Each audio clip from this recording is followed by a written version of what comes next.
Olá, sejam muito bem-vindos a mais um vídeo do Pod Bar, o teu talk show da Web3, comigo, Jana, e a minha amiga maravilhosa, Liege. Tudo bom, Liege? Como é que tu tá?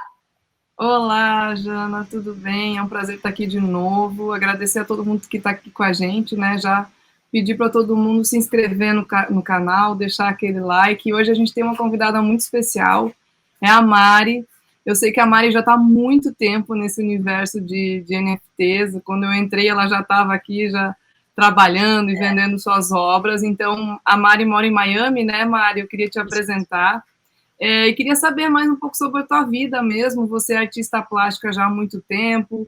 E como é que você ingressou nesse universo de NFTs? Conta a tua história para a gente um pouquinho, Mari. Primeiro, rapidinho, eu queria agradecer por vocês pensarem em mim e me chamar para conversar com vocês. É uma honra estar aqui. Eu acompanho o podcast de vocês, eu já vi outros amigos artistas que foram entrevistados por vocês. Uhum. Obrigada. E prazer em conhecer de cara, né? Porque a gente por mensagem. Muda muito, né? Esse mundo é engraçado porque a gente considera amigos gente que a gente só conhece no Twitter. Justamente. É um prazer conhecer vocês. Eu estou no universo do NFT já faz 1 ano e meio. Eu comecei em maio do ano passado e assim, lutando, né? Como todo mundo, né? Na correria para aprender. Isso, então, assim, no começo, primeiro que eu sou artista plástica, não tenho noção de tecnologia, mas a gente tem que aprender tudo na raça e pedindo ajuda mesmo de outras pessoas que estão na comunidade para dar um norte para a gente, mas é a gente que tem que correr atrás e descobrir essas coisas de tecnologia que são, para mim, muito chato. Mas tem que ser, porque é super importante e você pode, de um dia para o outro, perder todo o seu trabalho, mas, enfim, a gente pode falar sobre isso mais para frente. E eu sou artista plástica, mas eu não comecei há muito tempo atrás. Eu comecei em 2019, porque eu tive um acidente na família e eu estava deprimida, assim, sabe? Eu não sabia muito o que eu ia fazer da minha vida, eu ficava sempre pensando nas coisas que estavam acontecendo de ruins, e aí eu senti a necessidade de criar alguma coisa, então eu comecei a procurar na internet o que eu poderia criar, mas era para mim, entendeu? Coisa minha. E aí eu caí no acrylic pouring, que é quando você sabe, né? Que é lindo. Sim, Então, eu comecei a fazer... Eu estava no Brasil ainda, porque foi com meu pai o acidente, então eu estava no Brasil e aí eu precisava muito fazer alguma coisa. E eu comecei com acrylic pouring e comecei a procurar na internet como fazer, porque eu não tinha noção. E aí, toda vez que eu via artes que eu gostava, era álcool ink. E eu falei, o que é esse álcool ink? Não tenho noção do que é. Aí fui nas lojas de material aí no Brasil e eu perguntava de tinta alcoólica, não sei como é que fala em português, e aí ninguém sabia me dizer. Então eu comecei a procurar mais e pesquisar mais, e aí quando eu voltei para os Estados Unidos, eu comecei a me dedicar mais à arte mesmo. E aí eu criei um Instagram que era mais para mostrar para minha família, para eles verem o que eu estava fazendo. E aí o Instagram foi crescendo, crescendo, crescendo, e eu comecei a vender as peças que eu faço. Então, foi assim, foi meio que... Eu fui aprendendo conforme eu fui fazendo. Como no NFT, né? Você vai aprendendo e vai fazendo. Que nem a maior parte do pessoal acaba sendo assim mesmo. E, na verdade, muito legal a forma que tu iniciou a parte artística, né? Acho isso muito interessante, as pessoas como elas acabam encontrando esse lado artístico delas também. Mas, então, assim, de 2019, na verdade, ainda é pouco tempo, né? Isso é pouco tempo, considerando, né, a nossa vida toda. E pensando, então, como é que foi disso, foi evoluindo, como é que chegou ali em NFT, em que momento que teve essa jogada de transformar em NFT o que tu já publicava talvez no Instagram, né? Isso. Então, daí comecei a ouvir NFT, eu falava, que loucura é essa, entendeu? O que o povo tá fazendo, vendendo JPEG. E aí comecei a ouvir podcast também, de pessoas falando e explicando que não é vender, que é muito mais do que isso, entendeu? E aí eu comecei a ver as vantagens para os artistas. Por exemplo, você pode vender a sua arte para o mundo inteiro sem ter que estar numa galeria ou sem ter que fazer uma exposição para as pessoas verem. Então, você abre o seu universo para os seus colecionadores no mundo inteiro. Outra coisa que me atraiu muito foi os royalties, né? Sim. Royalties? Não pode ser royalties. Sim, royalties. Então, que agora a gente tem que voltar, depois a gente fala sobre isso, mas que agora, né, deu uma bagunçada. Está sendo revisto, né? Está sendo revisto. Mas a ideia de que você pode criar uma arte e deixar para os seus filhos ou para os seus netos, para eles ganharem um pedacinho da venda, que isso não existia no mercado físico, né? Então, isso foi uma outra coisa que eu falei, poxa, podia... Então, quando eu fui começando a entender o que era o NFT de verdade, eu fui me apaixonando e quis começar. Eu falei, deixa eu ver que eu posso fazer com a minha arte que possa se encaixar no NFT. Aí eu achei no começo que era só para pessoas que faziam arte digital. Eu não entendi muito bem que que artista plástico poderia... Então, eu falei, o que eu posso fazer? Eu vou tirar a foto da minha arte e vou colocar um pouco de movimento, para ser um pouco diferente do que eu faço no físico. Então, eu pus animação na minha arte e comecei, como todo mundo, arriscando. Então, eu comecei no Rarible primeiro, depois eu consegui o convite para o Foundation, que na época precisava de convite, hoje não precisa muito. E aí comecei a colocar minha arte lá e as pessoas, por elas não conhecerem o álcool ink, a técnica que você seca com secador e você faz, tudo isso atraiu alguns colecionadores e aí tem ainda que sempre fazer os spaces para poder explicar a arte, né? Então eu me dediquei bem no começo. Agora que eu tenho minha vida, assim, eu sempre tenho 2 filhos. E não dá para a gente ficar o tempo inteiro. É complicado. A gente entende como é que é isso. Então, você vê que as vendas, realmente, se você não estiver divulgando, as pessoas te esquecem de você. Não é que esquecem. Tem muita gente no mercado, entendeu? Então, eu percebo, quando eu me dedico mais de ficar no Twitter ou divulgando mesmo, não só no Twitter, divulgação da arte, a arte decola. Daí você dá aquela baixada, entendeu? Quem não é visto não é lembrado, né, Mari? Exato. Aí eu queria te perguntar, assim, como você já está há um bom tempo no mercado, né, e sei que você vende muito também, eu queria que você falasse o que você está achando agora do mercado, assim, qual a sua opinião em relação aos marketplaces, as moedas também, vi que você também está em Tezos, né, em uma outra opção de arte, um outro estilo, né, um pouquinho diferente, então eu queria que você falasse para a gente o que você está sentindo do mercado agora, né?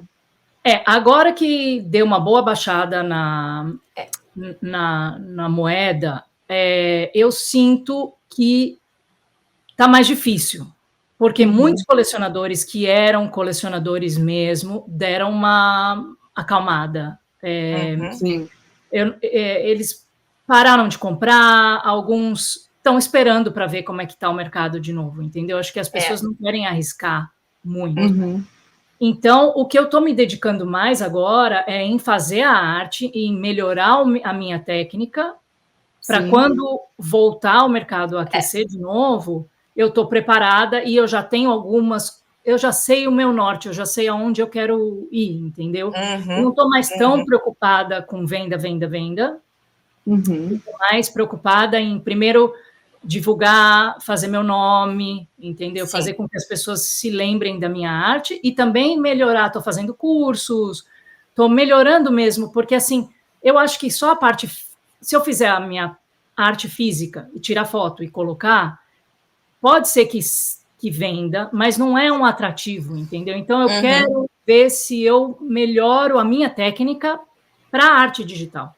E vou continuar fazendo a minha arte física, que é o que eu amo, na verdade. Mas, assim, eu acho que agora é a hora de você melhorar a sua técnica, fazer curso. Eu pensei em fazer 3D, mas aí eu falei, quer saber, eu não vou também me distanciar tanto do que eu faço, entendeu?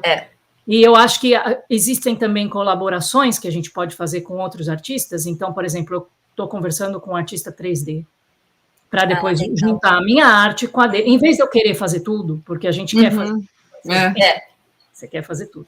Mas depois você para e vê o que você gosta mesmo de fazer e fica isso, melhora a sua técnica para ser mais atrativa na parte digital e faz a colaboração com aonde você quer chegar. Que legal. O Tezos eu gosto muito. É uma plataforma, para mim, que é de experimentação. Então, quando eu comecei a fazer, agora eu estou misturando a minha arte física, que é o Alco Ink, com AI, né? Que é com AI, né? Que é a inteligência artificial. Isso. Então, o que eu fiz? Eu fiz uns testes antes e pus no Tezos. E fiz se o pessoal gostava. Daí, como eles gostaram, agora eu estou aprimorando essa parte e estou colocando em Ethereum, né? Eu fiz uma Ninfa.io, né? Ninfa.io. E deu certo. Então, eu acho assim, o Tezos é muito legal porque, primeiro, que você pode brincar, entendeu? Você não precisa ser sério lá. Faz experimentações, se vender, vendeu. Se o pessoal... Você ouve o feedback das pessoas, entendeu? Exatamente. Eu acho, na verdade, muito legal que tu comentou várias coisas bem importantes e também comentar e explicar para o pessoal que está assistindo que, de fato, a gente... Desde o início desse ano, né, quando eu e a Liege nos unimos aqui no NFTs, a coisa já se dizia, né, no bear market, que é o mercado em baixa, né, não sendo o melhor momento das criptomoedas, então em projetos de NFT ainda mais. Mas, de qualquer maneira, a gente teve altos e baixos, né, dentro já desse bear market, e nesse momento a gente está, digamos assim, mais bear ainda, né, que a gente fala. E, de fato, esse momento é um momento que todo mundo que está aqui dentro agora está sentindo uma parada e um choque um pouco maior do que a gente estava até esse momento. E, de fato, a gente ainda até pergunta essa questão de como é que está para um artista, porque realmente até os colecionadores, pessoas que estavam muito habituadas a estar comprando uma peça uma vez ao dia, uma vez na semana, uma vez ao mês, essas pessoas começaram a dar um pé atrás, porque, de fato...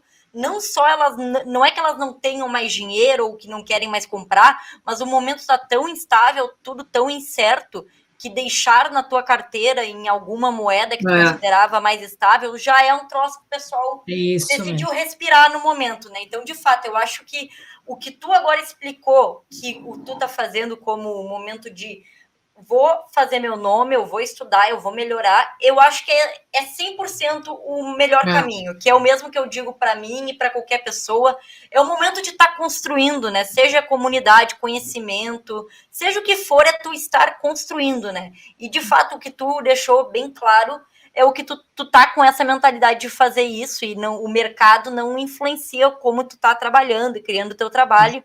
E isso eu acho muito legal, né? E de fato tu comentou aí também do Tezos, que é uma coisa que a gente conversa bastante aqui, falamos muito de como é que dá pra gente usar né, o marketplace, a Object para botar lá e fazer esses experimentos. E de fato é muito isso de tu botar e testar, para daí, assim, ir elevando para outros marketplaces e outras moedas. Mas, então, assim, de fato, muito legal poder entender um pouco mais esse processo teu. E agora tu tá realmente, assim, digamos, tá dedicada aqui, tá dedicada em aprender, tá dedicada a crescer também a sua comunidade. Mas o que tu diria, assim, que tu imagina para os teus próximos passos dentro desse mundo de NFT? O que seria exatamente? Como artista, né, da Web3. Então, eu acho assim, todas nós já passamos por altos e baixos aqui, né? Quando você vende, fica feliz, de repente você faz uma arte que você acha linda, a hora que você põe ninguém compra, fica lá encalhada. Minha arte não vale nada. Sem sair do Twitter, desliguei, falei, bom, todo mundo já passou por isso. Mas eu acho assim, a comunidade não é só papinho, né? Tipo, a comunidade, tem gente, lógico, que tem muitos que ficam falando coisas que você sabe que é falsidade. Mas tem um grupo que você pode confiar, entendeu? Então, é gostoso. Quando eu saí do Twitter, que eu falei, não quero mais saber, eu senti falta, sabe? Você sente falta de conversar com teus amigos, de trocar ideia. E o que eu falei, assim, eu parei, logicamente que eu quero vender, mas eu parei de ficar mal quando não vende e não deixar isso me pôr para baixo e pôr minha arte para baixo, entendeu? Pensa que esse mercado é um mercado que ninguém muito entende. É muito novo, entendeu? Então, não pode deixar com que isso te ponha para baixo ou que faça você duvidar da tua arte. Então, o que eu quero para agora é continuar os contatos que eu tenho aqui, as pessoas que a gente se ajuda mutuamente, entendeu? E melhorar a minha arte, como eu te falei. Eu quero separar as duas coisas, digital é uma coisa e físico é outra. E assim, tem dias que eu tô afim de fazer físico, então eu me tranco lá no meu estúdio, que eu queria fazer de lá, mas eu estava sem internet. E me tranco lá e fico lá e gosto. Aí tem dias, como hoje que tá chovendo, que eu fico mais no computador. E aí o que eu quero, assim, eu tinha o sonho, para falar a verdade, como muita gente tem, de ir para o Super Rare. Meu sonho era esse. Eu quero Super Rare. Mas eu acho que hoje em dia, com a possibilidade do Manifold, que é o contrato, o smart contract que a gente faz, e a gente pode colocar na plataforma que quiser, até no Super Rare um dia, se a gente for. Então, o que eu quero fazer? Eu quero construir a minha arte no meu contrato. E aí, se um dia eu for para o Super Rare, ótimo, eu já tenho minhas artes no meu contrato, entendeu? E eu quero talvez, o que eu gostaria mesmo, mas por enquanto eu acho que ainda o mercado é meio duvidoso, eles não vão confiar tanto, mas eu queria vender minha arte no meu próprio website. Entendeu? Isso que eu queria te perguntar, Mari. Legal você estar entrando nesse ponto, porque eu acho que já é um tópico bem avançado, né, Jana, para nós artistas, né? Isso de você colocar no seu contrato, eu ainda não fiz isso, eu vi que existe isso e que todas as pessoas, artistas mais experientes como você, já estão fazendo isso. E aí, quando está no seu contrato, explica para a gente, vai direto para o marketplace, como que funciona isso? Então, hoje em dia, se você colocar no seu contrato, aparece no Foundation, aparece no OpenSea, aparece, acho que naquele LooksRare. E tem, por exemplo, tem aquele First Bids, eu não sei se você já ouviu falar, é uma plataforma, é uma plataforma de venda de arte e de móveis aqui nos Estados Unidos, que é muito famosa. E agora eles abriram o NFT deles. Ai, que legal. E tem uma diferença de porcentagem, é isso, Mari, para o artista e para... isso que eu queria saber. Isso é o negócio, porque você vai fazer no teu contrato, você vai mintar, vai pôr um mint no teu contrato. Aí ele aparece nessas plataformas. Por exemplo, no First Bid, eu pedi para eles conectarem, quando eu entrei lá, pedi para eles conectarem o meu contrato na plataforma e eles fizeram. Então, aparece lá, tá? Aí você decide aonde você quer vender. Então, você vai mintar no teu contrato e ela vai aparecer. E aí, por exemplo, eu não quero listar, né? Eu não quero pôr para vender no OpenSea, eu quero pôr para vender no Foundation.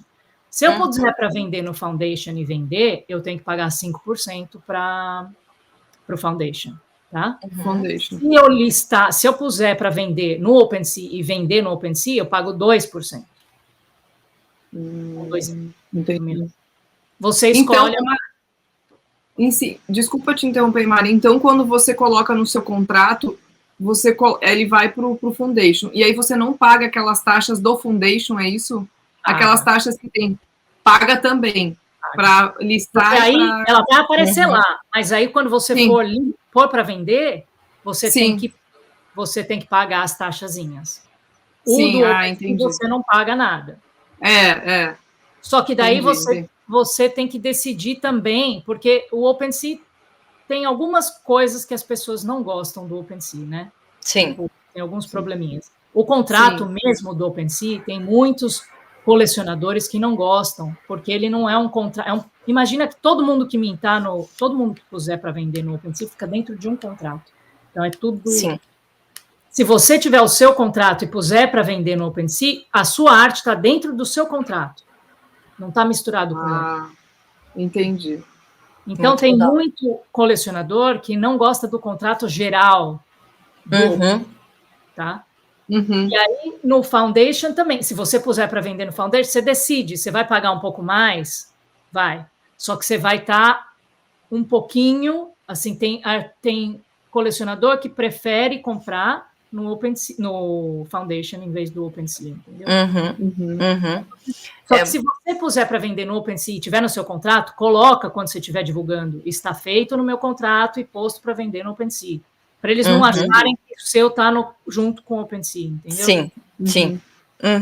É muito legal a gente trazer isso, porque eu acho que, de fato, quando a gente fala aqui, né, para o pessoal e a gente está conversando e pensa em o que é ser um artista de NFTs, né? Ser um artista aqui dentro, né? Fazer coisas na blockchain, o que isso significa. E a gente, na verdade, querendo ou não, tá falando, né? O que diferencia muito mais é a gente pensar, né, em nível de contrato no momento que a gente está fazendo uma transição e tá lá, né, registrada pro resto da vida. E daí a gente entra para essas coisas dos marketplaces. E aí vem mais esses milhares de pontos que de fato, o mintar, onde eu vou estar mintando, né? Que daí tem esses vários marketplaces que até a Mari comentou, né? E a gente daí pensa que nesses marketplaces ainda existe os colecionadores que acabam não gostando de um de outro, ou exatamente por esses motivos, né? De o smart contract, não gosto desse, não gosto daquele. Então, de fato, tu tá trazendo uma coisa que é um a mais total. Colecionadores, né? Colecionadores, de fato, eles também pensam muito nesse sentido, considerando o artista, né? Considerando o artista também ter pensado e avançado, né? Em fazer algo nesse outro nível, pensando mais ali no colecionador também. Eu acho que isso é, com certeza, um adicional que agrega muito para a pessoa, né? Como artista fazendo aquilo ali e trazendo aquele a mais ali para o seu colecionador, né? Sim. É um diferencial, entendeu? Para ele, ter as coisas já cada artista com o seu próprio contrato, entendeu? Eu sei que é muita informação, e eu sei que é uma bagunça, e o dia que você começa a entender, muda tudo, entendeu? Sim. Esse que é o problema. Mas, assim, o que eu sinto agora é isso, é tipo, querer fazer meu nome e ter o meu contrato, porque no futuro, ainda eu não sei como é que faz, mas no futuro eu poderia vender. Como está lá no meu contrato, tem um jeito que eu conecto o meu website. Sim. E as pessoas compram direto no Direto. Isso seria o melhor, né, Mari? O melhor. O melhor cenário possível, né? Eu acho que é uma dica valiosa. Porque as plataformas, na verdade, elas, por enquanto, nenhuma ajuda o artista, você já reparou? Não. O pessoal do top e ficam divulgando ele sempre. Sim. Então, agora a gente começa a ver alguns, né? Por exemplo, o OpenSea ali, agora que tá começando a querer fingir que, né, tô ajudando alguns artistas ali. Muito, né? Exatamente, mas de fato nenhuma ajuda. Também muito artista de um dia para o outro. Por isso também, Liege, que eu queria te falar. Por exemplo, você está no contrato do OpenSea, sua arte toda está lá. Se o OpenSea decidir tirar você de um dia para o outro, você perde toda a arte que você tinha lá. Sim. Se tiver no teu smart contract, ele te manda embora, você fala tchau, e sua arte está no seu smart contract, você vai para o outro. Entendeu? E teve muitos artistas que tiveram, né, suas contas banidas, né, Mário? Venezuelano. Isso, justamente. Então, por isso que a gente tem que pensar além da plataforma, entendeu? Sim. E o Super Rare, Mari, qual a sua opinião, curadoria? A gente queria falar um pouco sobre isso, né, Jana? Que é tanto assunto. Olha, eu acho assim, a gente gosta, todo mundo quer estar lá, porque acha que um dia você está lá, tua arte vai ter mais. Mas, na verdade, eu conheço muita gente que está lá e não conseguiu vender. Tem isso também, né? São dois problemas, entrar e vender lá dentro. Né? Não é só entrar, né, gente? E a curadoria, eu entendo, porque eles não têm muita gente olhando o tempo inteiro. Então, é meio que assim, quem conhece consegue uma vantagenzinha, entendeu? Quem conhece alguém de lá. Existe isso. E agora eles lançaram, tem muita polêmica, porque eles lançaram agora um que é o Super Rare Pass, eu acho que eles estavam vendendo. Isso. Você viu? E tem vários artistas que fizeram a arte, só que eles não deram, eles não vão pagar para os artistas. Quando vender, o dinheiro vai para eles. Assim, quando venderem na segunda, no segundo, como é que fala em português? No mercado secundário? Secundário. Secundário é que os artistas vão receber. Gente. Entendeu? Então tá todo mundo falando mal deles por causa disso. E aí, outra vez, voltou a história do Manifold. Todo mundo falando, para que você quer estar lá? Entendeu? Justamente. O negócio é você melhorar a sua arte e tá no Manifold, e daí você põe até no Foundation para vender, que hoje em dia é de graça. Justamente. Só. E, entendeu? Então, assim, é lógico que todo mundo quer ir para o Super Rare, mas tem também as desvantagens, entendeu? Gente, é uma pena, assim, que a gente está já chegando no final, né, Jana? Agradecer muito, Mari, a tua disponibilidade de tempo, né? Agradecer a todo mundo que nos assistiu até aqui. Pedir para todo mundo mesmo deixar aquele like, se inscrever. Eu já deixo o meu tchau aqui. Passo e depois você também deixa o seu tchau, tá? Então, beijo, gente. Passo para a Jana. Não, na verdade, falar que realmente nosso tempo passa muito rápido cada vez mais. Cada vez mais eu acho também que a gente vai ter que aumentar os tempos dessas conversas. É tanta coisa que a gente tenta cobrir, né? E a gente, de fato, a gente conversa muito sobre trazer e poder trazer informações da forma mais rápida, objetiva para o pessoal que nos assiste, que às vezes, né, tanta correria, tanta coisa. Mas, de fato, eu queria agradecer muito por a nossa conversa aqui. Eu acho que tu trouxe muita coisa importante para até alguns artistas que estão começando, que ainda nem sabiam, né, o nível que a coisa pode chegar, mas que pode, né, tem muita coisa. E, de fato, né, deixamos essa nossa conversa, foi muito legal, tenho certeza que a gente vai ter que conversar muito mais ainda. Então, quero te agradecer de coração, agradecer para todo mundo que está assistindo também, e passar para ti, né, para te deixar o teu beijo final e também o teu conselho, né, para quem está começando, para quem está ainda entendendo essa coisa de comunidade, de NFT, o que eu faço, deixar um recado final para essas pessoas também, mas obrigado de coração. Obrigada a vocês de novo por esse espaço, né, foi muito gostoso conversar com vocês, foi tranquilo, eu vou tentar falar rapidinho. Eu acho que comunidade é muito importante, porque, como eu falei, no Twitter a gente não consegue ficar o tempo inteiro. Então, quando você tem gente, amigos, comunidade, um vai falando para você, olha, tem essa oportunidade, olha, põe ali, olha, divulga ali, vão mostrar o seu trabalho, participa desse desafio, sabe? Tem várias coisinhas, a gente precisa um do outro, porque é muito difícil navegar sozinha, entendeu? Outra coisa que eu queria falar, mas eu acho que se eu falar vai complicar mais. Quem está começando, faz 2 carteiras. Uma carteira só para o seu trabalho, e uma carteira para você conectar e mintar e comprar, colecionar, para não misturar as duas, porque é muito perigoso. Eu não fiz isso e agora eu estou sofrendo porque eu tenho que transferir as minhas devagarzinho, com gás alto, essas coisas difíceis. Sim. Então, começa com 2. A do seu trabalho, você não conecta em lugar nenhum, porque aí não tem perigo de perder. Porque se perder, as pessoas pegam o seu trabalho e vendem por preço de banana, e você não pode fazer.